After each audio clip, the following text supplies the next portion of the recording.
इसलिए कि सम्मान लड़की की इज्जत बनी रहे। लेकिन ऐसे मैं तो ये कहूँगा क्रिमिनल मेंटलिटी वाले लोगों को कभी समझ नहीं आने वाली ये चीज़, और इनके लिए तो सिर्फ दंड मेरे हिसाब से एनकाउंटर या फांसी होना चाहिए।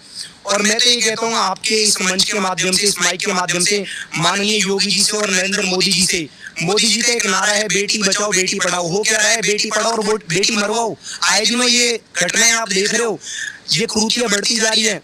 तो संविधान के अंदर ऐसा कोई ठोस बदलाव करना पड़ेगा कि इस जुर्म की सजा सिर्फ और सिर्फ फांसी हो।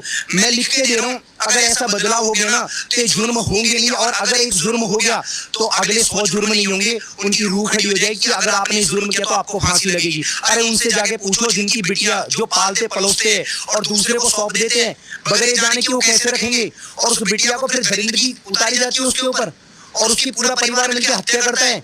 मतलब क्या कल्पना करो क्या बीती होगी उस दिन उस बिटिया के ऊपर। आधे घंटे पहले उसके पिता मिलकर आ रहे, आश्वासन देके आ रहे पूरे परिवार को हर चीज का, शांति का आश्वासन दे रहे, और उसके बावजूद ये घटना घट रही है। क्या बीती होगी उस पर आधे पौने घंटे में, 1 घंटे में उस बिटिया पे। वो मासूम सी बच्ची थी, बहुत शरीफ। लेकिन मैं यही कहूंगा कि हमें कुछ नहीं चाहिए, हमें इस जुर्म की सजा उन पापियों के लिए सिर्फ और सिर्फ या तो उनका एनकाउंटर करा जाए या उनको बीच चौराहे पे खड़े होकर फांसी दी जाए। फांसी की सजा के प्रावधान खूब है और किए जा सकते हैं संविधान के अंदर परिवर्तन, ऐसा नहीं है। जब क्राइम बढ़ रहा हो, जब जुर्म बढ़ रहे हो तो परिवर्तन करना स्वाभाविक है, और नहीं करोगे तो इस जुर्म की सीमा इतनी बढ़ जाएगी कि कोई किसी को कुछ समझेगा ही नहीं। और हर घर में बेटी है, और पता नहीं कितनी ऐसी बेटियां हैं जो इस दहेज की प्रताड़नाओं को सह रही है। कितनी ऐसी बेटियां हैं, कितने ऐसे माँ बाप हैं जो अपनी क्षमता से आगे जाकर लड़ते हैं, दहेज देते हैं, और उसके बाद वो प्रताड़ित होती है उनकी बेटियां। मतलब इन बेटियों का क्या जुर्म है, इन बेटियों का क्या जुर्म है? इनका ये जुर्म है कि ये बेटी हो गई, या उन माँ बापों का क्या जुर्म है? उन्होंने अपनी इज्जत के लिए इतनी लड़ाई लड़ी और उसके बाद में सामने वाले ये काम करते हैं।